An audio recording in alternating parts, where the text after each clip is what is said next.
ni sɔgɔma an bɛ dugawu kɛ halisa an ka jamana ye bana ni fitana min b'an ka jamana kɔnɔ o fara ni bana kula min nalen filɛ Mali kɔnɔ n'an b'a fɔ ma ko coronavirus Ala ka jisuma ka fura ye a bɛ se ka nagasi sira fɛn o fɛn fɛ Masa Rahamani ka na n'o sira ye walasa an ka jamana bɛ se ka tanga ni bana jugu in ma cogo min na sɔgɔmada in na an bɛna masala projet dɔ de kan n'an b'a fɔ ma ko SLGP projet min don a financelen don gouvernement américain fɛ ka dɛmɛ don an ka jamana kɔnɔ mun ye décentralisation sira fɛ ayiwa mɔgɔ damadɔ bɛ n bolokɔrɔ yan nɔ minnu ka baara talen de don o cadre kɔnɔ i n'a fɔ Cheikhne Kamisɔgɔ ale ye chef du département des investigations au contrôle général des services publics ani Madame Diara Zinabu Ndiaye elle est chef de la composante 3 programme d'appui à la gouvernance locale olu ni ne de bɛna jɛ ka masala sɔgɔmada in kan ni projet in na ayiwa Cheikhne Kamisɔgɔ i ni sɔgɔma sɔgɔma Mariam Madame Diara Zinabu Ndiaye i ni sɔgɔma nse ne sera Mariam ayiwa sɔgɔmada in na an ka masala bɛna tali kɛ décentralisation kan mais kɛrɛnkɛrɛnnenya la programme dɔ de don a dɔlen de don décentralisation cadre kɔnɔ n'an b'a fɔ ma ko SLGP ayiwa Madame Diara Zinabu Ndiaye e chef du programme d'appui à la gouvernance locale ye est-ce que i bɛ se ka dɔɔni fɔ an ɲɛna a ka nin programme in kan programme yɛrɛ sigikun ye mun de ye Mali kɔnɔ Mariam ɲininkali diyara n ye n bɛ n ka dugawu fara i ta kan Ala ka an bɛɛ kisi bana in ma Ala ka Mali bɔ a bɔda ɲuman fɛ programme d'appui à la gouvernance locale a programme miirila ka sigi an ka jamana ɲɛmɔgɔw fɛ coup d'état 2012 kɔfɛ u y'a hakilina kɛ ka jateminɛ k'a fɔ n'i y'a ye jamana binna ta coup d'état nin sera ka kɛ c'est que ko dogolen dɔw tun bɛ yen mɔgɔw tun ma minnu jateminɛ o sɛgɛsɛgɛli y'a jira k'a fɔ ko problème bakuruba saba bɛ u bɛ fɛ ka dɛmɛ o la o bakuruba saba fɔlɔ ye jumɛn ye a bɛ fɔ min ma gestion des finances publiques améliorer la gestion des finances publiques c'est que mɔgɔ o mɔgɔ fonctionnaire fara jamana kɔnɔ baarakɛlaw kan n'i bolo bɛ jamana nafolo baarali la pour que ka se ka jamana kɔnɔdenw la lafiya i bilala la o i yɛrɛ bɛ k'a kɛ o kan ka kɛ sariya batoli kɔnɔ o kan ka kɛ jamanadenw ka lafiyali hakilina kɔnɔ donc i kan ka dege i ka baara la i k'a dɔn kun min na ne bi yan mun kama et puis n b'a kɛ pour que ka se ka objectif min dira n ma k'o lasɔrɔ o ye fɔlɔ ye filanan u y'a ye k'a fɔ kumaɲɔgɔnya jamana servicew ni ɲɔgɔn cɛ kumaɲɔgɔnya faamaw ni jamana kɔnɔdenw cɛ caman y'o jɛ tiɲɛ don sariya b'a fɔ ko k'olu kɛ mais a kumaw tun tɛ ka lase a seyɔrɔ la a togo la sabanan i m'a mɛn i b'i ka baara kɛ i m'a mɛn i b'i ka baara jaabi fɔ fo mɔgɔ k'a sɔrɔ min b'a sɛgɛsɛgɛ min fɔra est-ce que bɛɛ bɛ k'a kɛ a togo la pour que jamana ka se ka lafiya o baara o sɛgɛsɛgɛli o tɛ kɛ kunfɛ baara tɛ dɔw de fɛnɛ degelen don o la dɔw de sigilen don o kama o de ye structure de contrôle ye Mali la section de comptes b'o la bureau de vérificateur général b'o la ministère bɛɛ ka inspection b'o la Mali la bi ministère inspection 16 b'an bolo contrôle général des services publics b'a la ni an fa ni an baarakɛɲɔgɔn Cheikhne Kamisɔgɔ bɛ yan sɔgɔmada in na o hukumu kɔnɔ o bɛɛ an tɛ se ka o baaraw kɛ n'an ma miiri musow la n'an ma miiri denmisɛnw na n'an ma miiri banabagatɔw la n'an ma miiri dɛsɛbagatɔw la o de hakili la na a bɛ fɔ ko genre donc genre bɛ baara kɛ ni nin composante saba ye nin fɛn ninnu de bɛ SNGP composé k'o ta k'o bila mara ka segin so décentralisation hukumu kɔnɔ parce que Mali y'a décidé depuis 90 k'an bɛ an ka pays gérer ni décentralisation hakilina ye sisan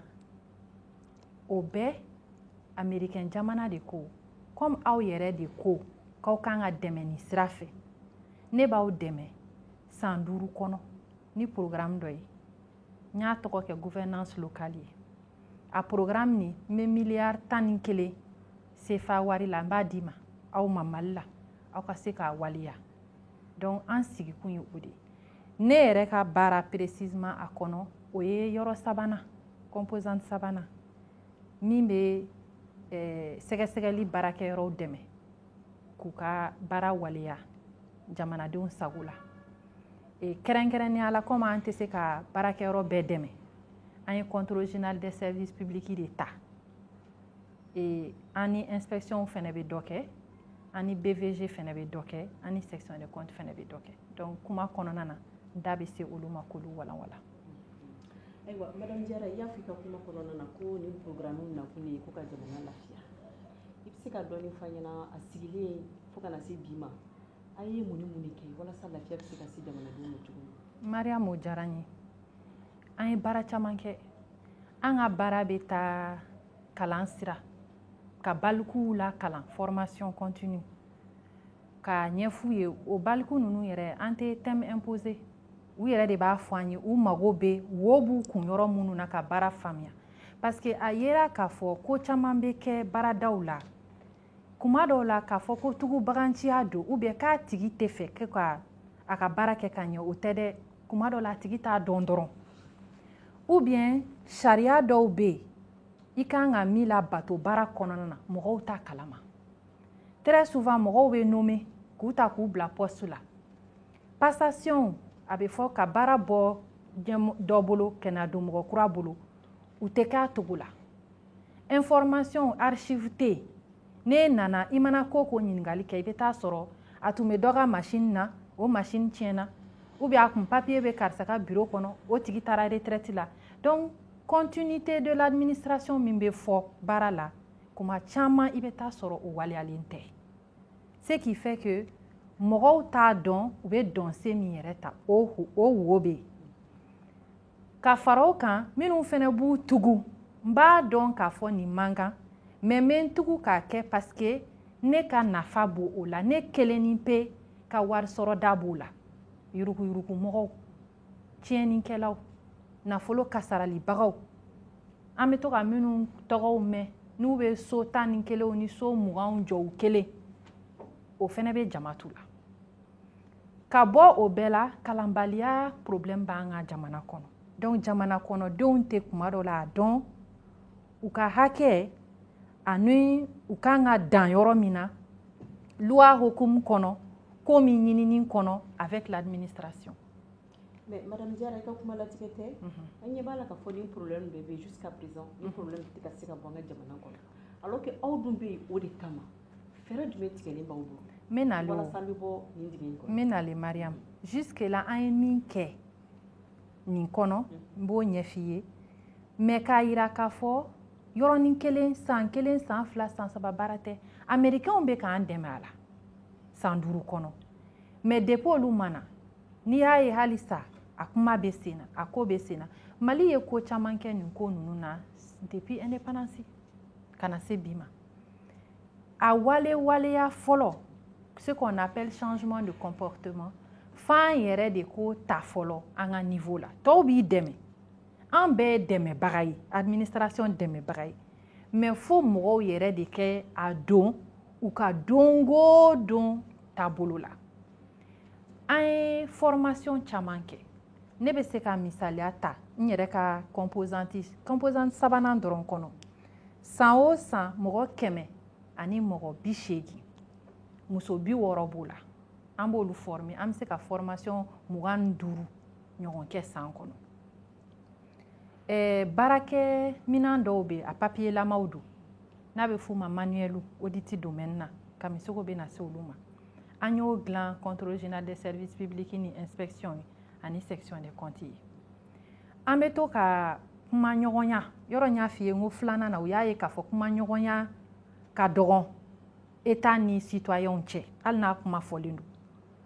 an y'o facilité structure de contrôle bɛ yaala an ye joyila kɛ ka kitaw kɛ Kucala Segu Sikaso Mopti Kayi yɔrɔ caman an bɛ na ni structure de contrôle ye jama ye à peu près mɔgɔ 100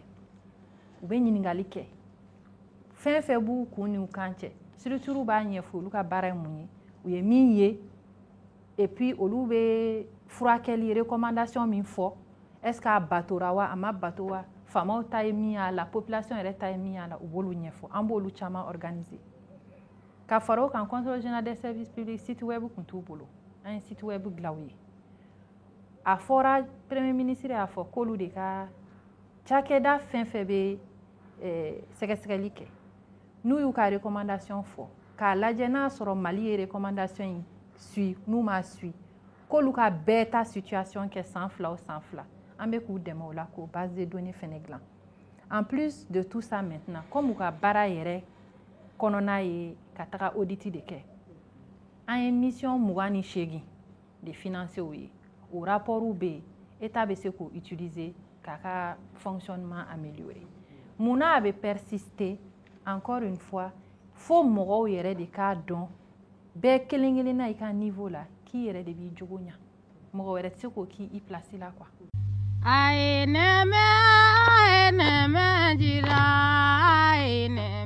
Une mission de contrôle des contrôleurs d'État. Mais qu'est-ce que j'ai pu faire? Est-ce que les jaloux ont besoin que je fasse quelque chose? Ils veulent me créer des problèmes, c'est tout. Mais je ne me laisserai pas faire.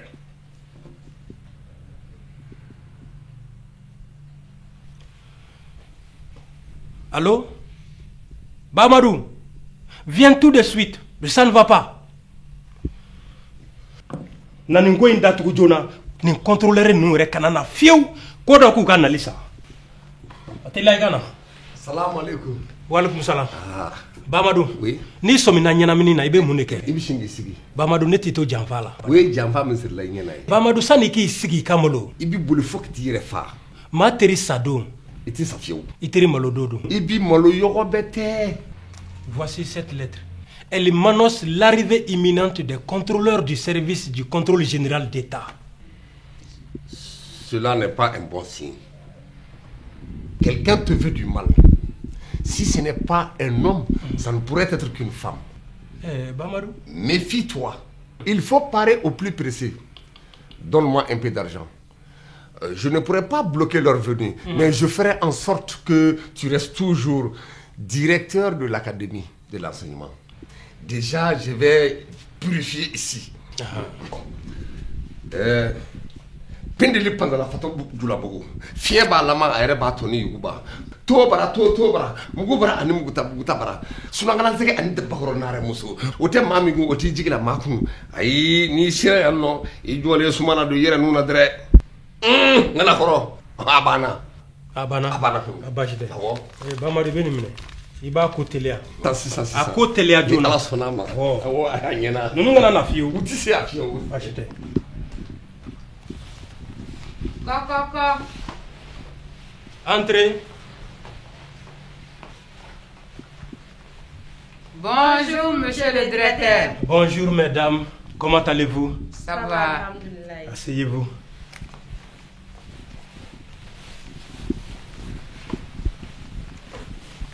Mesdames, que puis-je pour vous?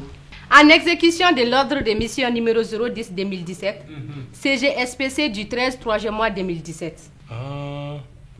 Contrôleur Mounouko fera Aodedo. Jati.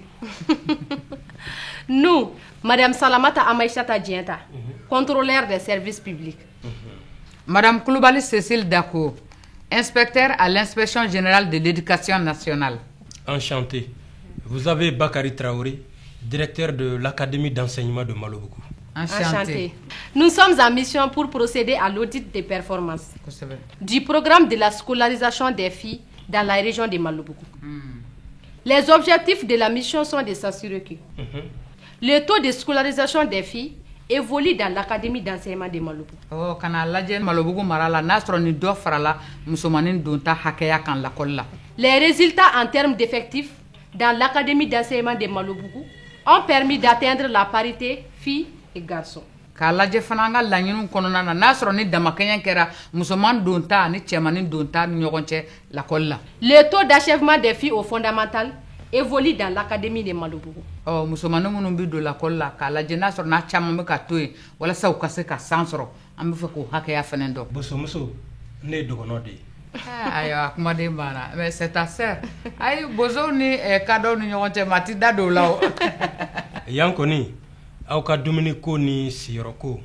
n bɛ n jɔ n'a ye. Directeur corruption ko la. Ayi o tɛ. Ayi an ma s'o ma. Comme jatigiya bɛ an ka tabiyaw la. Dogonakɛ i baraji b'a nɔ la. Merci vraiment. Mais nos frais de mission sont pris en charge à 100%. Kosɛbɛ. Ok, je n'insiste pas. Ah voilà. Monsieur le directeur, oui. La méthodologie est très simple. La mission se passera conformément aux normes. Diati. Le directeur, oui. Voici une liste de personnes que nous devons rencontrer. Il s'agit notamment de Monsieur Moussa Doumbouya, votre adjoint, Madou Diara, le chef de division éducation de base, Madame Bintouba, chef section SCOFI, Salif Soulaman, le directeur de CAP de Malobougou, et Madame Oumou Doumbouya, la conseillère pédagogique. Madame, hein? Est-ce qu'on peut changer les 2 premiers noms? Désolé, monsieur le directeur. C'est des instructions qui nous ont été données et nous sommes tenus à les suivre à la lettre. Ok. Monsieur le directeur, oui. On ne va pas trop abuser de votre temps. Nous allons nous y mettre tout de suite. Amita Barao Damine. Et pour le moment, nous allons passer directement au bureau de monsieur Moussa Doumbouya, votre adjoint. Moussa Doumbouya, il a une permission. Ah bon? Il paraît qu'il a un décès quelque part. Oui. Donc nous allons voir monsieur Madou Diara, le chef de division éducation de base. D'accord. Aïwa. Kansoni. Inch'Allah. Merci beaucoup. Merci. Et quand tu es Moussa Doumbouya ka bureau fait son adjoint pour voir na be na te. Anga ketine dogono te nyumange kuma do de. Kodi. Ka Moussa Doumbouya ka yɔrɔ la. Nin tɛ janfa kɛnɛ kanta yɛrɛ ye.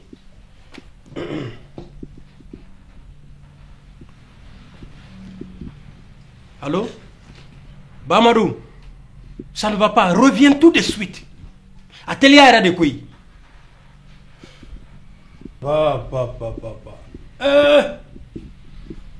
Tête Maninga. Bonjour, Bamadou, oui. Si tu es assis, lève-toi. Si tu es debout, prépare-toi au combat, car les ennemis sont déjà là. Cela n'est pas bon. Déjà ce matin, à mon réveil, j'ai observé des signes qui ne m'ont pas plu. Bamadou, je te le dis, c'est un coup montant, elles vont t'écouter, mes proches collaborateurs. Bamadou, ye muso fla de tima, ebe muso ka ko sogobe do. Tigi. Aywa muso rekele boso de. C'est dur. Et dumbe an dogono ni boso do. Elles vont écouter mes proches collaborateurs. Moussa Doumbouya, Madou Diara, et ils ne diront jamais rien de bon sur moi. C'est dur, mais il y a un remède. Bamadou, pourquoi vouloir raser une tête la nuit? Pour pouvoir couper une oreille. Mais ceci, c'est ta tête même qu'ils veulent. Hein? Ils ont fait beaucoup de choses, hein? Mais pour tout détruire, il faut que tu me donnes les moyens. Ok, dis-moi ce qu'il faut faire. Voilà. Cette nuit, tu iras te déshabiller. Toute nuit, tu vas grimper sur le capoquier qui est derrière l'académie. Et on fera le sacrifice. Après, moi je ferai le reste à la maison. Bamadou, nuit sur un capoquier, mais il y a les épines. Justement, il faut oublier de te plaindre. N'écris pas. Tu dois supporter. D'accord. Voilà. Yere kunyini do. Ni ye fɛn o fɛn fɔ, n b'o kɛ. Voilà. Hali n'a ŋuni, hali ni n bɛ joli de fɔɔnɔ, n b'a kɛ. Bamadou, minɛ. I b'a teliya dɛ. Oui, ce serait fait. A teliya yɛrɛ de koyi. Ce serait fait. Inch'Allah.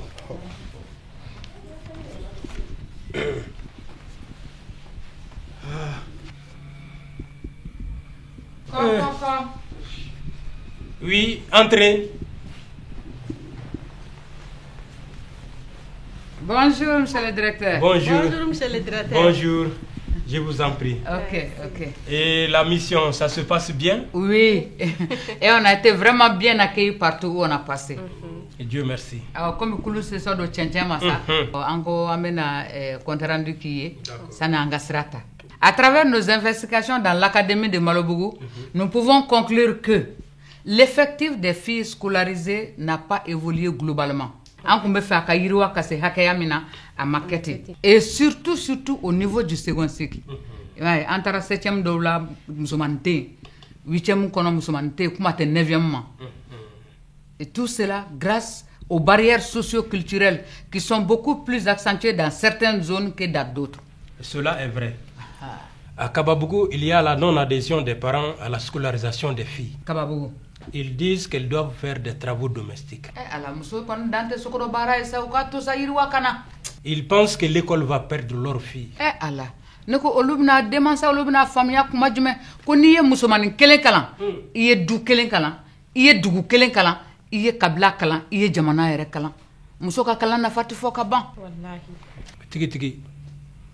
À Nyobougou, après la saison des pluies, eux, ils envoient toutes leurs filles faire de l'exode rural. Maintenant, leurs filles sont dans les sites d'orpaillage. Ah, Kodi, nende ya toanye dugu chemache amma musumani preprelen foye. Kase la kolso fana na amma musumani preprelen foye classe kono. Ni musumani buruburu nunte munu be duguma foyti. Sinalebougou, il n'y a même pas de second cycle. Ah, foranye. Leurs filles après le CP, l'école est finie. Et il y a aussi les mariages précoces. Massa. Ka demusomanun tatendron ku do furula kasoro shima se uma donye domuye wa rek la be jago ya furuye wallahi ne ko demasa u bina famuya wati jume ka foko furube cheubulu inafo restaurant kono dumuni wallahi quand on leur serve un plat ils envient celui de l'autre ni dumuni mi sigiru ko nyeto e blende u nyejuru bu to nyondo tala u ko musomanun to nsa u ka kala u ka saka yirwa ka se u yera koro. Monsieur le directeur, oui. Voici nos recommandations. Renforcer la sensibilisation des parents, des leaders religieux, des membres des comités de gestion scolaire, les enseignants sur l'importance de la scolarisation des filles, surtout en ce qui concerne leur maintien. Nan ko anga nimisi wasa soro musomanun ka kalambuna doina anu ka to kalana foku ke ka sansoro o tinya femi musomanun ka kalan na fay akanyefo kalan barakela bela jeli o folo de mansawi ka ta se dine nyemo ma ka se ton nyemo ma ka se jekuluma jekulumun ka bara nyeshine be kalanko yirwalima ka nyefo olube de me ba jekulumun be kalanko ka ubeku sendo ala la kol kramo ka nyefu be chogo mina ubede musomanun bere kuto la kolla wala sa angal da nyinun ka sabati. Favoriser la création des écoles de proximité. Ah, nyembo mina ke o de kafsa de ni ye kalambon surunya kalankelaw la abe demansa chaman galabu kenaya ku ka musomanun bla ku ta la kolla. Prévenir et éliminer les violences basées sur le genre dans les écoles. Atinya ko de nango de musoman don ta ka cha la kolla u ka to la foka sansoro femiye degun fengo fenye femiye gorongo mi se kara jarati foka kele kabu kan peu. Augmenter le nombre de femmes enseignantes en service dans les écoles des zones rurales pour servir de modèle. Monsieur le directeur, oui. Oyanga keleke marfa de yambu. Nambi fanga nimisi wasa soro musomanun ka kalambuna dona. Anga sigidawla. Foka karamogo musoman de sebe korochaya. Nanyo keke, o de be kem misaliye musomanuma. École de musomanuma fo fonga kalanka ke madame nyogoy. Etimina jawla ka marala ande. Ika yoro la, molobugu marala. Ibi chesro de la kosebe. C'est cela que vous allez écrire dans votre rapport. Jati. Nous demanderons en plus de veiller à la formation des responsables, des agents chargés de la mise en œuvre de la politique de la SCOFI, en technique d'élaboration et de suivi, évaluation des plans d'action, de veiller à l'introduction d'objectifs spécifiques chiffrés dans les plans d'action, de rendre opérationnelle la section suivi, évaluation de l'académie d'enseignement, de mettre en place un dispositif de vérification des données recueillies auprès des écoles. Au départ, pour moi, le CGSP, c'était pour créer des problèmes des emmerdeurs. Directeur, oui. Moi aussi, j'avais compris que c'est un service à la disposition du gouvernement pour améliorer la gestion des services publics et rattaché à la primature. Aïwa, monsieur le directeur, oui. Tama Djaye Seginkoy. Oui, tiens. Comment on a commis comme au Kera, la cassé qu'on a gagné. Au Bisra Dama, an bɛ taa joona ka nin rapport finaliser k'a déposer i bɛ cɛsiri dɛ an na sen kura an bɛ fɛ k'a sɔrɔ yiriwa kɛra yan o tɛ ɲɛ i ka timinandiya kɔ ayiwa k'an bɛn diyara n ye k'an b'u fo ka se n'aw ɲuman ye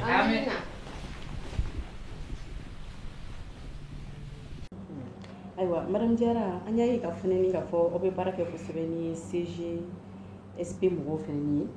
olu fɛnɛ ka jɔyɔrɔba de bɛ aw ka programme kɔnɔna na fɛnɛ ayiwa a ma kelen b'an bolo la yan nɔ n'an b'a fɔ o ma ko Cheikhne Kamisɔgɔ ale ye chef de département des investigations au contrôle général des services publics ayiwa Cheikhne i ni sɔgɔma i ni sɔgɔma Mariam ayiwa Cheikhne i bɛ se ka dɔɔni fɔ an ɲɛna le contrôle général des services publics mun yɛrɛ de don a n'a bɛ baara suguya jumɛn ala min ce n bɛ ka duwawu fara e ni Jɛnɛbu ka diraw kan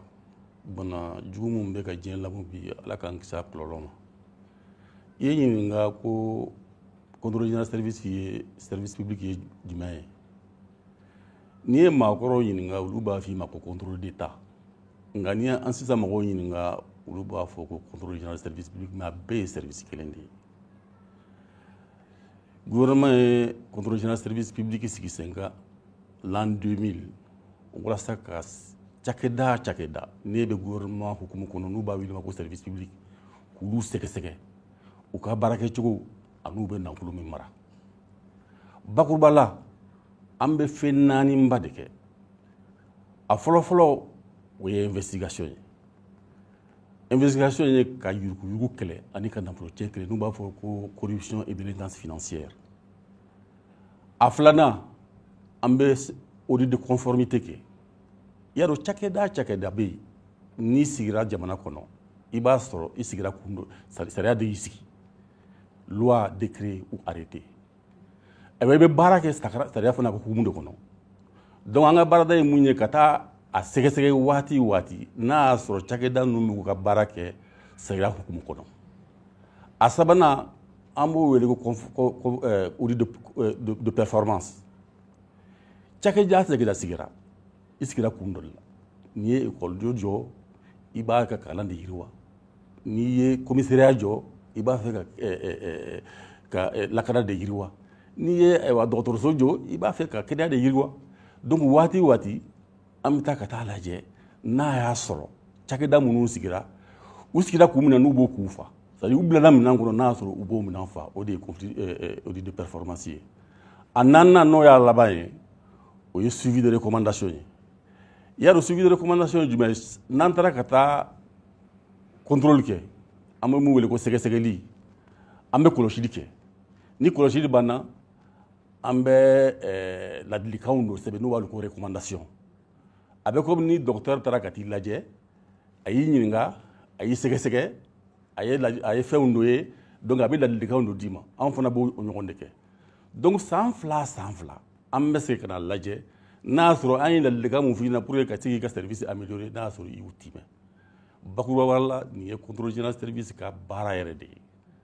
donc mɔgɔw tun b'an dɔn ni fɔlɔfɔlɔ fɛn mun ye o ye ka yuruguyurugu kɛlɛ kabini indépendance waati n'a fɔra ko contrôle général bɛ t'i fɛ dɔrɔn i bɛ commencer ka siran i b'a fɔ k'u bɛna minɛ k'i datugu nka sisan kabini 2000 an ye bolo kura fara an ka baarada kan n'o ye contrôle de performance ye surtout u b'a ɲini ka service lajɛ n'a y'a sɔrɔ u bilala minɛn kɔnɔ min minɛnw fa donc n bɛ se ka mun fɔ a ɲɛna contrôle général de service public la a n'a ka mission o ye nin n bɛ mun fɔ a ɲɛna k'a da o kan c'est que cakɛda don a sirilen bɛ directement premier ministre la donc anw ka rattachement ye directement premier ministre service bɛ Mali kɔnɔ n'i bɛ gouvernement hukumu kɔnɔ a kɛra i bɛ Bamakɔ kɔnɔ ministère ye o a kɛra i bɛ togoda la o a kɛra i bɛ jamana kɔ kan i n'a fɔ ambassade anw yamaruyalen bɛ ka a service bɛ sɛgɛsɛgɛ donc n bɛ se ka mun fɔ contrôle général la o ye nin ye. Ayiwa monsieur Kamisɔgɔ i bɛ se k'a ɲɛfɔ an ɲɛna ODI o y'a tubabukanama ye voilà an y'a faamuya k'a fɔ ko ODI ye sɛgɛsɛgɛlikɛlaw ye k'u bɛ jamana nafolo sɛgɛsɛgɛ k'a dɔn ni ka a ɲini fɛnɛ ni k'a dɔn an ka cakɛdaw la n'a sɔrɔ ni baara bɛ ka taa ɲɛma i bɛ se k'a ɲɛfɔ an ɲɛna ODI a suguya jumɛn de bɛ Mali la. ODI suguya ka ca an bɛ se k'a fɔ ODI 3 yɛrɛ bɛ yen ODI financier bɛ yen ODI interne bɛ yen ODI de performance bɛ yen ayiwa ODI yɛrɛ kun ye mun ye ni n ko n b'a ɲɛfɔ a ye na bamanankan na n bɛna kumabaw fɔ a tɛna foyi faamu a la parce que mina to ka terme de fois ina o dunta a laɲini ye n b'a essayer ka misali dɔrɔn de ta e filɛ nin ye n'i man kɛnɛ i bɛ se ka docteur wele ka taa fɔ docteur ɲɛna na n ka lajɛ ne yɛrɛ fari man di na bi docteur mana na a b'i ɲininka mun b'i la yɔrɔ jumɛn b'i dimi a b'i dimi kabini tuma jumɛn n'a ye dimi a bɛ mun k'i la ayiwa o tɛmɛnen kɔ a bɛ se ka analyse d'u bɛ i bɛ taa ka taa analyse kɛ n'o bɛ banna tuma min na docteur bɛ constat kɛ constat ye mun ye a ye mun kɔlɔsi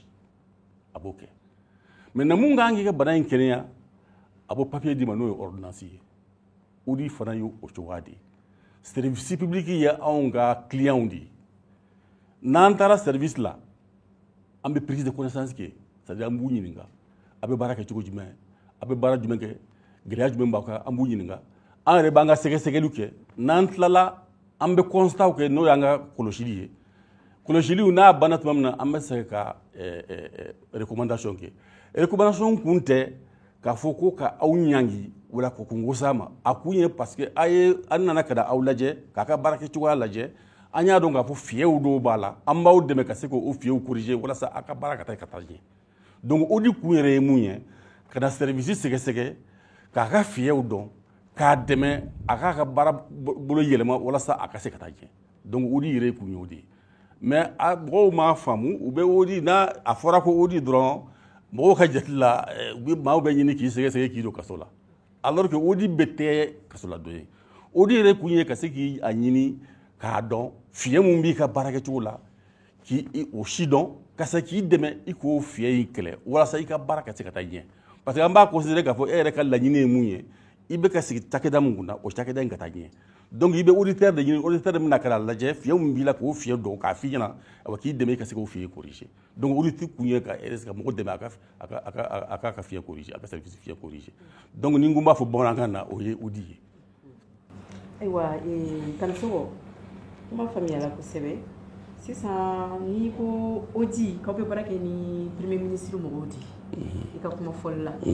an bɛ fɛ k'a dɔn yuruku jumɛn Mali kɔnɔ halisa a kɛlɛ kɔni bɛ ka kɛ dɔɔni ka taga aw yɛrɛ a kɛlen bɛ ka fɛɛrɛ jumɛn de sigi kɛrɛnkɛrɛnnenya la yuruku kɛlɛli la.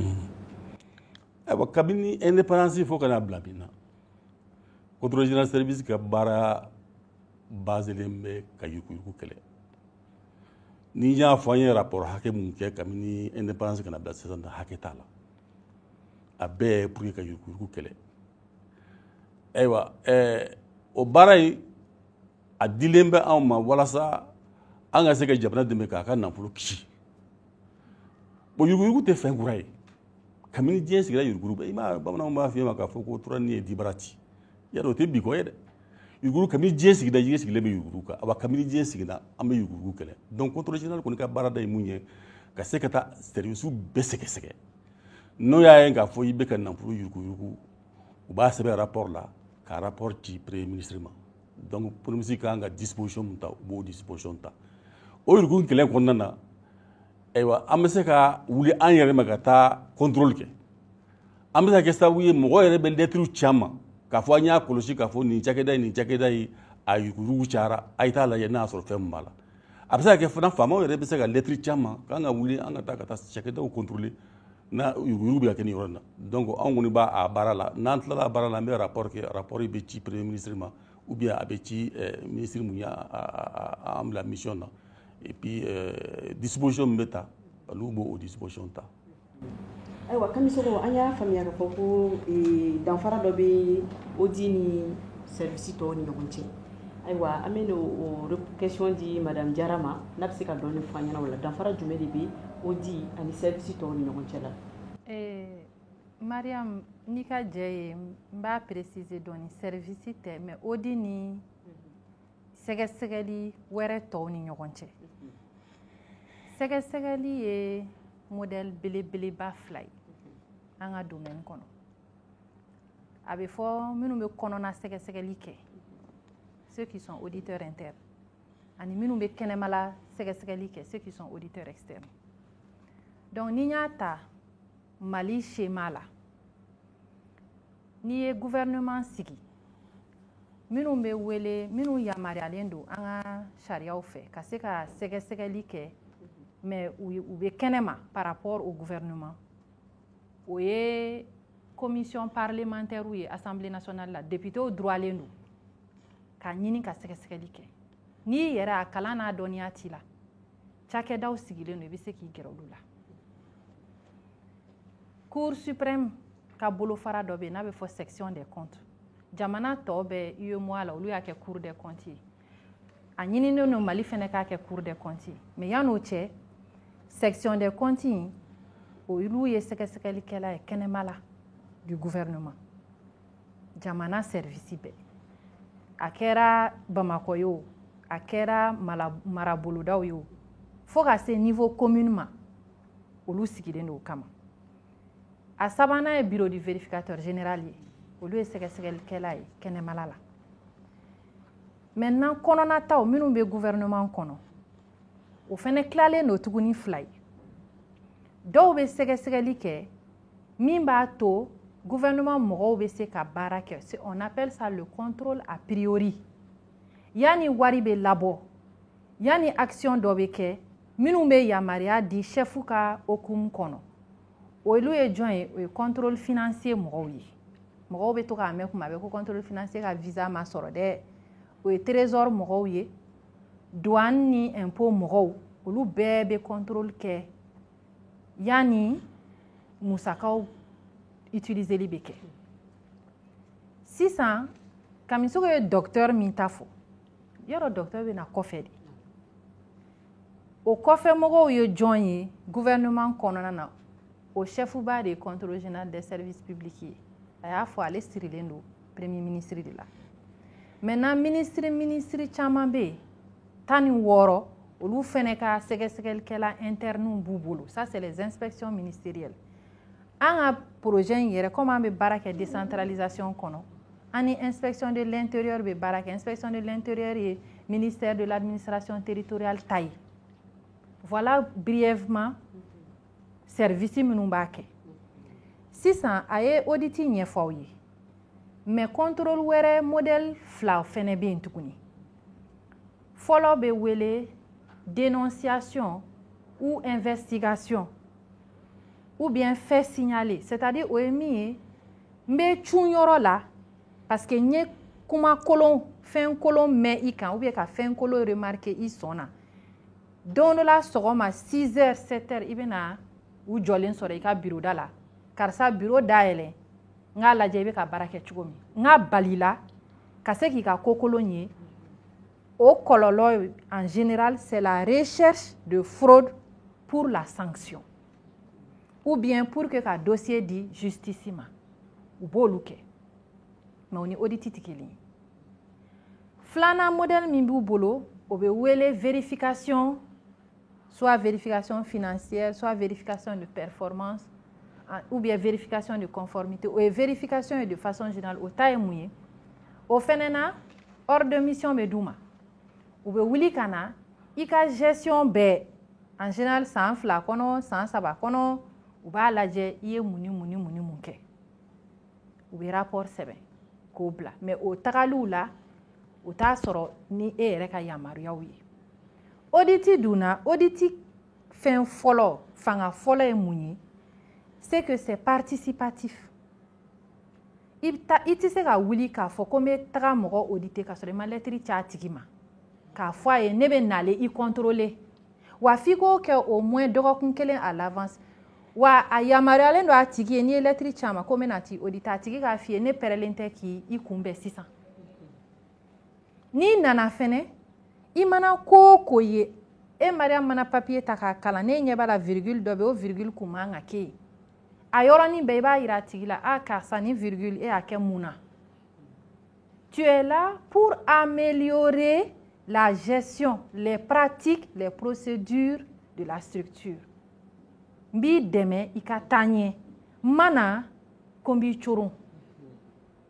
o de danfara ye audit ni tɔw cɛ o de y'a to an bɛ sisan audit modèle Mali yɛrɛ y'a fɔ ko k'o de caya parce que tiɲɛ do ɲangatali kan ka kɛ tiɲɛ do balili mɔgɔ la o kan ka kɛ mais a yera diɲɛ analyse ni diagnostic bɛɛ la depuis daminɛ la n'i ye mɔgɔw la faamuya ka mɔgɔw accompagner ka mɔgɔw dɛmɛ a ka ca Ala fɛ tiɲɛni bɛ nɔgɔya kasarali bɛ dɔgɔya wa e bɛ fɛ école min ka jɔ o bɛ jɔ i bɛ fɛ dɔgɔtɔrɔso min ka jɔ o bɛ jɔ i bɛ fɛ sira min ka dilan o bɛ dilan et finalement e en tant que autorité e b'o de ɲini parce que e nana de pour que ka jamana kɔnɔdenw ka lafiya sabati. Ayiwa madame Diarra i ka kuma in faamuyala question kelen min fɛ k'i ɲininka la i ye parti ni muso ye sisan a bɛ lettre de ci fɔlɔ ka ci a tigi ma ko a bɛna contrôle la o ka ni a tigi banna ka aw reçoit ou bien ka lettre in yɛrɛ minɛ olu ka sanction ye jumɛn? Bon Mali organisation bɛɛ bɛ kɛ loi ko de don ninnu ka patron ye premier ministre ye olu bɛ taa service min contrôler ka patron ye ministre ye ministre ka patron ye premier ministre ye donc ne y'i ban k'e t'olu reçoit olu b'a f'u ka patron ye olu ka patron b'a fɔ e ka patron ye e ka patron b'a f'i ye k'i k'u reçoit a banna kɛlɛ ko tɛ o loi ko de don baara in bɛ taga loi respecteli ko de kɔnɔ jamana sigilen de don kulu ye députés n'u ka baara gouvernement mɔgɔw n'u ka baara comment on s'appelle contrôleurs n'u ka baara journalistes n'u ka baara société civile n'a ka baara loi ni texte de bɛ bɛɛ ta fɔ dɔ ta laban bɛ bɛn dɔ ta daminɛ yɔrɔ ma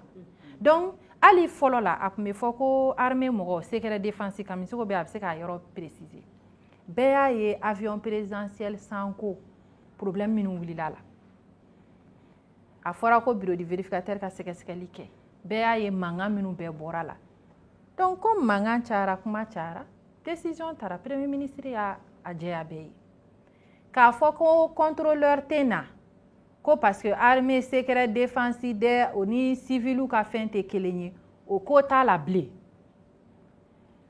service bɛɛ droitlen tɛ mais contrôle général des services publics a yamaruya b'u bolo ko ko bɛ kɛ sa Mali armement sanko la Mali défense ko la u yamaruyalen don k'a contrôler.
Walasa kɛnɛya ka sabati sigida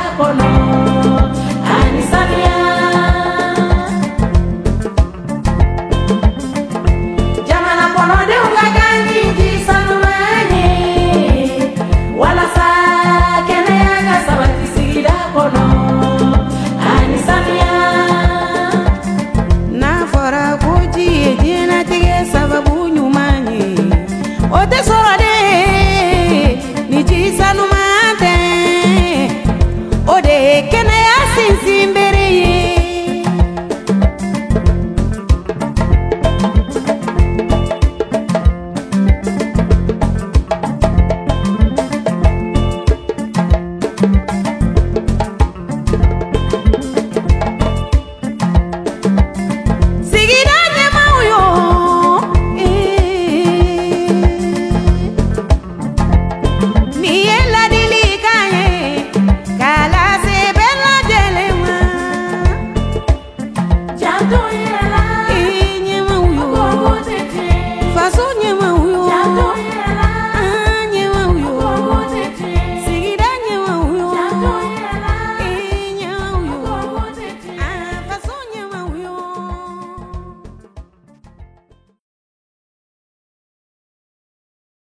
Madame Diarra, au kabara konono, est-ce qu'il sait qu'à ɲɛfɔ dɔɔni contrôle général des services publics a b'olu dɛmɛ cogo di? Madame ni ɲininkali diyara n ye kosɛbɛ. Kuma daminɛ na n kun y'a fɔ n k'an bɛ kalanw kɛ mɔgɔw kun. Donc an ye formation caman k'u kun. An ye a to fɛnɛ u ka se ka kuma hali ni y'o dɔ de ye u ni jama ka se ka kuma mɔgɔw k'u dɔn parce que mɔgɔw bɛ tɔw dɔn mais mɔgɔw t'olu dɔn parce que olu bɛ baara kɛ k'a di premier ministre de ma. Olu ka sariya t'u yamaruya u ka rapport ka publier officiellement site kan i b'a fɔ bureau de vérificateur b'a kɛ cogo min. Inspection fɛnɛ olu b'a kɛ k'a di ministre de ma. Donc a b'i ko olu ka baara dogolen don dɔɔni. An y'u dɛmɛ u ka dɔn. An y'u former. Hali an ye visite d'échange organisé u ye 2017 u mɔgɔ 18 de taara États-Unis. An y'olu bɛɛ k'u ye. Wa hali sisan u ka mɔgɔ dɔw filɛ mission na. Sikaso dɔw bɛ Buguni dɔw bɛ Kucala donc an bɛ mission d'audit financé u ye u bɛ taa yala a kɛra santé ko ye o a kɛra éducation ye o a kɛra sisan an kun bɛ genre ko kuma na musow ka hakɛyaw denmisɛnw ka hakɛya u b'olu caman kɛ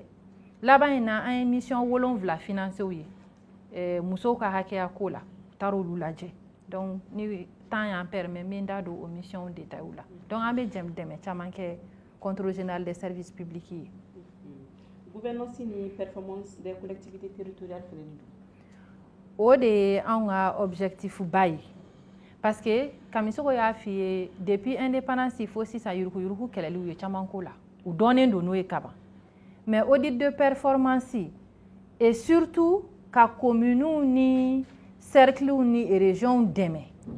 olu ka se k'u ka baara kɛcogo yɛlɛma parce que kuma o kuma ni élection kɛra conseil communal kura bɛ sigi mɔgɔ façon bɛɛ b'a kɔnɔ dɔw yɛrɛ ma kalan bon n'olu nana k'olu ka mairie gérer or n'a fɔra ko gestion des finances publiques a bɛ daminɛ fɔlɔ commune de la ka yɛlɛ parce que commune bɛ ban k'a jigin cercle kan cercle bɛ ban ka jigin région kan région de bɛ fara ɲɔgɔn kan ka na niveau national district la ka na kɛ niveau national ye ministère de l'économie et des finances bɛ min gérer bon pour que bɛɛ k'o faamu f'an ka jigin a bɛ daminɛ commune min na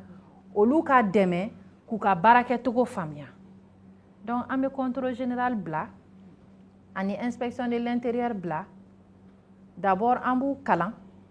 o contrôle bɛ kɛ cogo di n'u y'a kalan kɛ u bɛ taa audit kɛ u bɛ lettre ci olu ma k'an bɛ na o dɛmɛ wa Mariam depuis a daminɛ na an ma mɔgɔ ye fɔlɔ k'an ye lettre ci min ma k'an bɛ t'i dɛmɛ min banna o b'a yira k'a fɔ k'a ka di maliyɛn ye k'a ka baara ɲini k'a dɔn wa n'an taara u bɛ tila k'a fɔ an ye tuguni ko n'an bɛ se ka segin ka na u dɛmɛ parce que u yɛrɛ b'a ye n'an taara an bɛ mun ye commission tɛ statuer session communale minnu kan ka kɛ o tɛ kɛ yɔrɔ dɔw yɛrɛ commission tɛ constituer hali ni commission statuera a bɛ fɔ loi b'a fɔ ko ka décision afficher bɛɛ ka bɔ a kalama o tɛ kɛ a bɛ fɔ ko ni san banna compte administratif ko ka débat kɛ ko population ladɔnniya o la o tɛ kɛ a bɛ fɔ état civil furu banni den sɔrɔ o ka taa déclarer cogo min na soit a tɛ sɛbɛn ka ɲɛ soit a tɛ déclarer a délai kɔnɔ o problème caman bɛ i bɛ registre ta i tɛ foyi faamuya a ta fan ni nafa na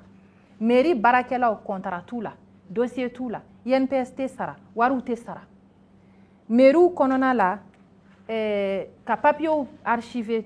olu tɛ se ka kɛ ka ɲɛ fɛnw bɛ ɲagami ɲagami fɛnw bɛɛ bɛ fili n'i ko ko ka informatique kɛ mairie bɛɛ tɛ se ka kɛ mairiw kɔnɔna na marché passé dugukolo feere banque de céréales olu si tɛ sui ka ɲɛ u y'olu ka caman caman ye yɔrɔ misɛnnin caman na an m'a fɔ k'a bɛɛ man ɲi mais u taara yɔrɔ minnu na kuma bɛɛ u b'a ye k'a fɔ fɛn dɔ b'a jɛ banque de céréales a bɛ fɔ ko commission min bɛ sigi k'a gérer san o san u kan ka point kɛ u kan ka renouveler o si tɛ kɛ donc a ka di dugutigi ni maire ye cogo min banque de céréales bɛ gérer o cogo la marché passeli ka di maire ye cogo min a bɛ taa o cogo la hali n'a sɔrɔ secrétaire général mairie kɔnɔ ou bien régisseur olu kalani k'olu bɛ kuma ɲɛfɔ maire t'u da don ko la mais fɛrɛ sɔrɔ olu la aw fɛ fɛrɛ b'anw bolo o an ye docteurw de o an bɛ ordonnance fɔ kuma bɛɛ mais ni docteur k'e ka taa pharmacie la ka fura san Mariam k'i k'a kunu a kunu cogo la docteur tɛ se k'a sigi so i nɔfɛ dɛ n'i ma i ka fura kunu i ma se pharmacie yɛrɛ la ka fura san o tɔ tɛ contrôleur bolo bilen voilà ayiwa sisan madame Diarra i ka kuma faamuyala kosɛbɛ an bɛna kuma di monsieur Kamisɔgɔ ma i bɛ monsieur Kamisɔgɔ bɛna da don dɔɔni yuruguyurugu kɛlɛli la an ka jamana kɔnɔ CGSP yɛrɛ aw ka contribution ye jumɛn ye a kɔnɔna na ani la gestion des finances yuruguyurugu kɛlɛli yɛrɛ y'anw ka baara fɔlɔ de an yɛrɛ contrôle d'état kɛra a fɔlɔ ye mun ye ka yuruguyurugu kɛlɛ ani délinquance financière kɛlɛ donc an bɛ baara la a baara ɲɛsinnen bɛ yuruguyurugu kɛlɛli ma an ka baarada ye mun ye ka wuli ka taa services sɛgɛsɛgɛ k'a lajɛ nafolo mun dir'u ma n'a y'a sɔrɔ u bɛ ka matériel min baara ka ɲɛ n'u t'a a kɛ ko wɛrɛ ye ni ci nana ka na s'an ma k'a fɔ yuruguyurugu bɛ nin yɔrɔ in na an bɛ wuli ka taa sɛgɛsɛgɛ a kɛra ci in bɔra mɔgɔ wɛrɛ fan fɛ wa i n'a fɔ citoyen a sara ci bɔra sanfɛla la n'a fɔra anw ɲɛna k'a fɔ a ye taa nin sɛgɛsɛgɛ an bɛ taa sɛgɛsɛgɛ n'an y'a sɛgɛsɛgɛ n'an ye mun ye an bɛ a constat kɛ ka rapport kɛ ka ci ka taa sanfɛla la donc an ka baara ye o de ye maintenant a kɛlɛli to i n'a fɔ maa min ye wari détourné a kan ka ɲangi cogo min dɔ wɛrɛ de b'o kɛ i n'a fɔ juge an ka baara kɔni ye ka taa a sɛgɛsɛgɛ k'a si dɔn k'a papier bɔ k'a ci ka taa sanfɛla la maintenant n'a a taara o yɔrɔ la en ce moment maa wɛrɛw bɛ continuer a sanctionner a bɛ sanctionner cogo min u b'a tɔ kɛ sinon an jɔyɔrɔba bɛ yuruguyurugu kɛlɛli la Mali kɔnɔ. Monsieur Kamisɔgɔ a ka jɛn kɔnɔna la aw ni SNGP mɔgɔw a yirala k'a fɔ ko manuel outil dɔw développé don kosɛbɛ spécifiquement celui du JAR i bɛ se k'i da don o la ka dɔɔni fɔ an ye o. Bon JAR ye mun ye o ye ko kura ye minnu bɛ ka don contrôle la fɔlɔfɔlɔ n y'a f'i ɲɛna k'a fɔ an kun bɛ contrôle de performance kɛ o contrôle de performance u ye JAR fara kan sisan donc anw y'a ɲini SNGPP comme fɛn kura don a kana an kalan la fɔlɔ donc u ye session organisée ka mɔgɔw kalan comité JAR yɛrɛ sigira contrôle général service public la kalan kɔfɛ an k'u ka gafe dilan k'a d'an ma gafe mun b'an dɛmɛ n'an taara ka taa an ka contrôle la an bɛ se ka JAR contrôler cogo min na donc u y'o manuel dilan k'a d'an ma o manuel tɛ fɛn wɛrɛ ye a bɛ di contrôleur ma n'i taara ka taa i ka sɛgɛsɛgɛli fɛ JAR bɛ fɛn bɛɛ la i taara conformité la o i taara ka taa performance la o JAR bɛ fɛn bɛɛ la donc n'i taara i ka kan ka JAR contrôler cogo min na o contrôle ɲɛ b'o fɔ manuel kɔnɔ donc u y'o manuel dilan k'a d'an ma donc n bɛ se ka mun fɔ JAR kɔnɔ o y'o ye. ayiwa a ye mission dɔw fɛnɛ kɛ mission de performance JAR fɛnɛ kan. an ye mission laban dɔ kɛ JAR la je crois que dɔw kɛra Sikaso hali a yɛrɛ mɛn an yɛrɛ bɛ ka rapport labɔ SNGP de y'o mission ninnu caman financer. Madame Diarra an fɛnɛ bɛ se ka dakuru ɲɛ damadɔ fɔ an ɲɛna JAR ko in fɛnɛ kan. O diyara an ye Mariam donc ne bɛ Kamisɔgɔ ka kuma dafa dɔrɔn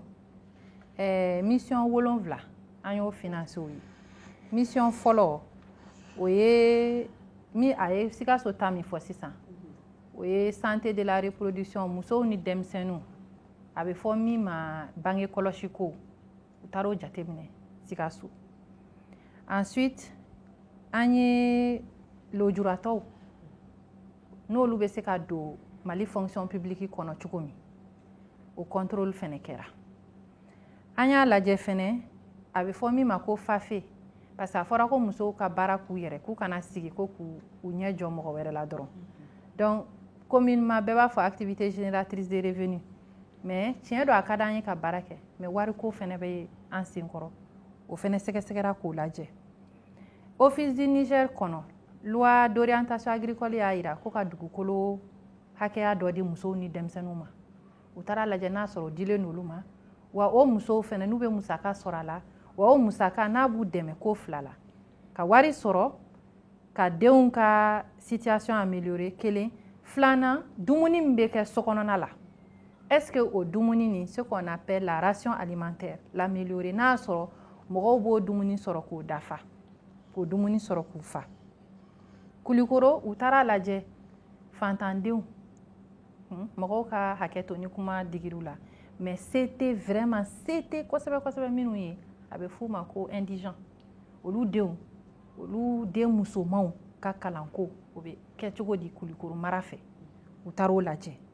sisan commune 6 la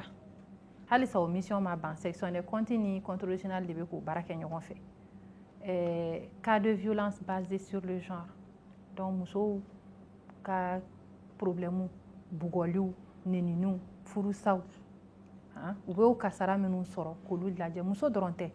musow wo cɛw wo bref violence bɛ kɛ a ka ca musolakaw la violence bɛ kɛ minnu na u bɛ k'o fɛnɛ lajɛ Buguni kungo kɔnɔna dɔ bɛ ko Garalo muso minnu bɛ lɔgɔ bɔ yen ka baara kɛ yen ani u yɛrɛ changement climatique ninnu ja bɛ ka na charbon feerelaw lɔgɔ feerelaw o effet ye jumɛn ye olu kan u bɛ k'olu lajɛ Buguni donc Mariam k'a yira k'a fɔ an bɛ baara kɛ ni hakili de ye ni contrôle général ye u fɛnɛ b'a jate minɛ n'i ye Mali gouvernement ka prioritew ta ko min b'u ni kan n'i ye nin thèmes lajɛ santé b'a kɔnɔ éducation b'a kɔnɔ environnement b'a kɔnɔ économie b'a kɔnɔ autonomisation b'a kɔnɔ ani violence l'aspect sécuritaire o fɛnɛ b'a kɔnɔ donc ni nin baara banna ka nin rapports bɛɛ sɛbɛn nin rapports kɔnɔ a ye constat ɲɛfɔ aw ye sisan o bɛ k'a la a ye recommandation ɲɛfɔ aw ye o bɛ k'a la anw y'an ta kɛ sisan juru kun bɛ jɔnw bolo mɔgɔ minnu bolo bɛ baara la ani jamana décideurs f'olu ka kun tɔ sama pour que an ka ɲɔgɔn dafa san ni sa kuma bɛ kɛ don o don ko bɛ kɛ Mali la an tɛ nɔ ye hali k'a dan office du Niger rapport in ma ni ministre de l'agriculture ye rapport in ta k'a kɔnɔna lajɛ ninnu ye recommandation min kɛ n'a bilala en œuvre an bɛ se ka segin ka na kɛ san 2 san 3 u yɛrɛ ka ɲɔgɔn ɲininka a bɛ se yɔrɔ min na je suis sûr que amélioration bɛ na santé domaine na an bɛ kuma bɛ s'a ma hakili la jango an bɛ banajuguko minnu na an y'u financer u ye taara Sikaso hôpital kɛ u ye césarienne lajɛ u ye denmisɛnninw ka palu lajɛ jiko problème Segu u y'olu lajɛ u y'o lajɛ Tabakɔrɔ SESCOM Fana SESCOM Bamakɔ yan commune 1 commune 6 commune 5 olu bɛɛ lajɛra CCRF ani ASACO yɔrɔ nin tɔgɔ Torokɔrɔbugu u y'olu fɛnɛ lajɛ olu bɛɛ problème minnu kun bɛ yen c'est sûr que nos recommandations appliquera hali sisan an bɛ banako min kɔnɔ nin ye tan ko caman bɛ se ka ɲɛnabɔ a la voilà donc a ka ca dɛmɛ ka ca Kamisogo bɛ se ka dɔ fara Madame Diarra ka nin kuma in kan ayiwa a y'a fɔ cogo min o de don mission kɛra olu de y'a mission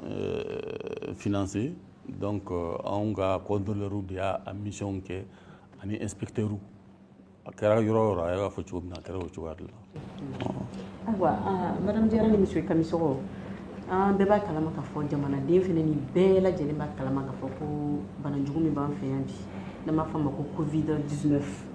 ayiwa ne bɛ fɛ k'a dɔn sisan est-ce que bana in kɛlen bɛ ka fiɲɛ dɔ bila o di mɔgɔw ka baara taabolo la wa Covid-19 bɛɛ an bɛ mun wele tubabukan na ko force majeure fɛn saba de bɛ force majeure la imprévisibilité maa si sigilen tɛ kun tɛna maa si sigilen kun tɛ k'a fɔ ko nin bɛna nin waati irrésistibilité anw tɛ se k'a kunbɛn yɛrɛ extériorité a bɔra yɔrɔ de ka s'a ma donc o fɛn saba de kɛra o de ye covid-19 yɛrɛ kɔlɔlɔ bɛɛ ye an sigilen kun tɛ n'a ye an tɛ se k'a kunbɛn a bɔra yɔrɔ min na anw t'a bɔ yɔrɔ yɛrɛ dɔn donc a nana ka na cun an kan i y'a dɔn n'o kɛra a bɛ fɛn caman yɛlɛma baara cogoya la a b'a yɛlɛma fɛn fila de a court terme an bɛ waati min na sisan a b'an ka baaraw senna sumaya parce que anw ka baara basé bɛ mun kan o ye déplacement ye o ye contact ye mɔgɔw service tɔw mɔgɔw de bɛ wuli ka s'u ma ka n'u ka muradu ɲini nka anw de bɛ wuli ka se service tɔw ma mais an bɛ yɔrɔ min na sisan gouvernement yɛrɛ ye a laɲini kɛ an ka fara an ka dɔgɔya dɔɔni an ka fara ɲɔgɔn kan an ka dɔgɔya dɔɔni an ka se ɲɔgɔn ma an ka dɔgɔya an ka distance dan ni ɲɔgɔn cɛ yadɔ n'o kɛra ko la a bɛ fiɲɛ dɔɔni don an ka baara la donc an bɛ waati min na fo ka taa fɔ ko coronavirus in a nɔgɔra dɔɔni donc a bɛna anw ka baara sen sumaya dɔɔni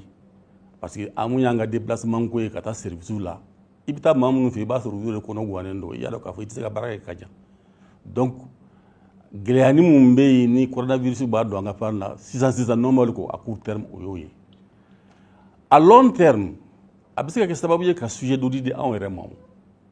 gouvernement bɛ ka mesure caman ta sa ka se ka coronavirus kɛlɛ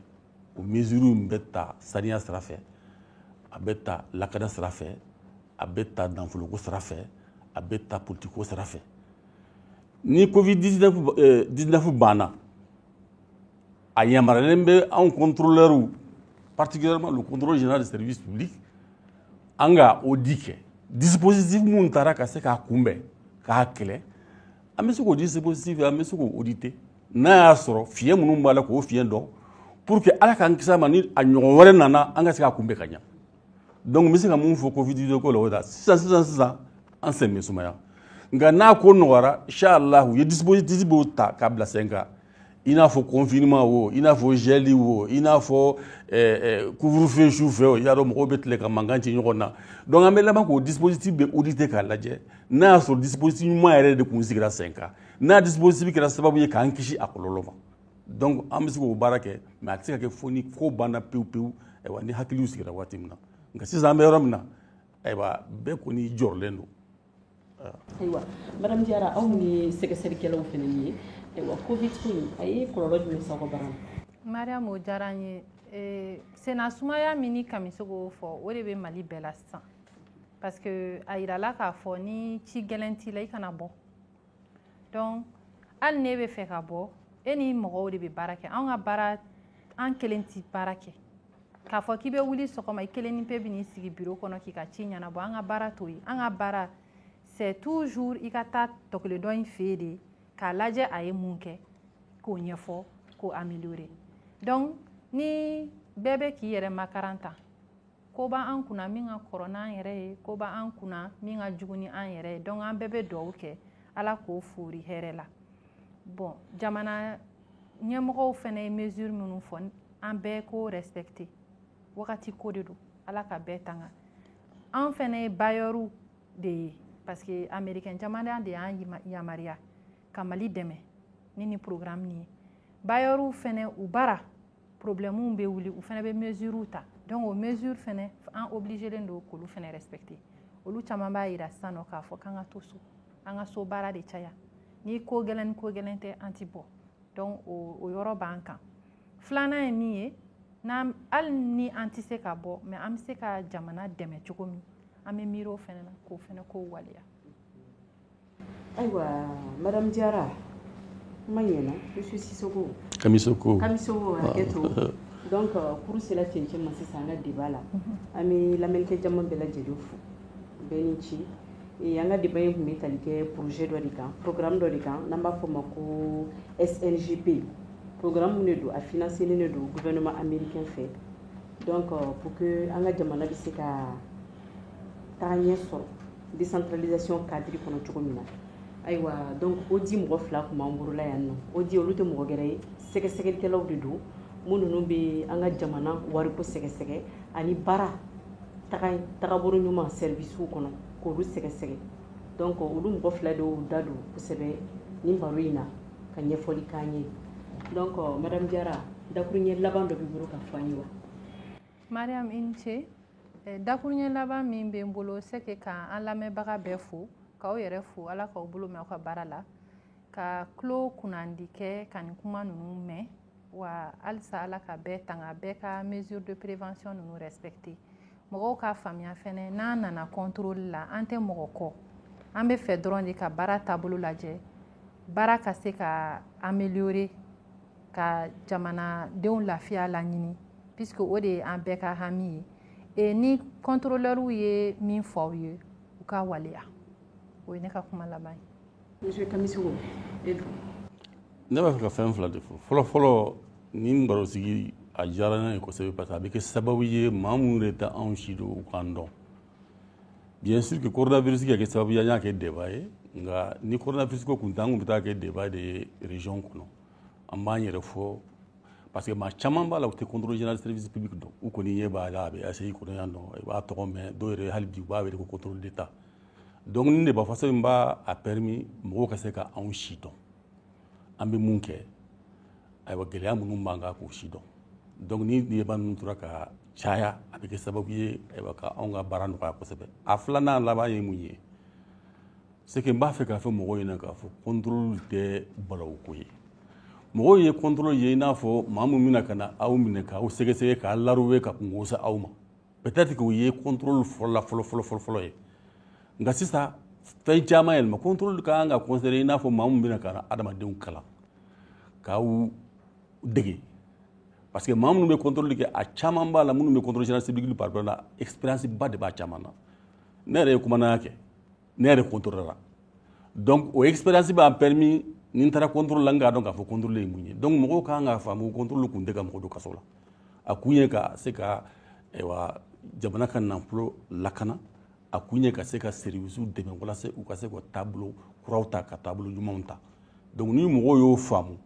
maa minnu bɛ contrôler ani anw contrôleurs ani public n'u y'o faamu a bɛ anw ka contrôleurs ka baara nɔgɔya kosɛbɛ kosɛbɛ donc ladilikan mun kɔni tun bɛ ne bɛ u k'a ɲini ka contrôle si dɔn n'u y'a si dɔn u bɛ fɛn caman mun fɔ contrôle kan peut-être que u bɛna segin o bɛɛ kan n b'a fɛ k'o de fɔ. I ni ce monsieur Kamisogo ayiwa n balimaw nin ye an ka masala laban ye ne ni mɔgɔ min tun bɛ ka masala ni baro in kan o ye monsieur Cheikhne Kamisogo ale ye chef du département des investigations au contrôle général des services publics ani madame Diarra Zenabou Ndiaye ale ye chef de la composante 3 programme d'appui à la gouvernance locale ne yɛrɛ ye madame Kuyate journaliste aw ni ce. Jamana kɔnɔ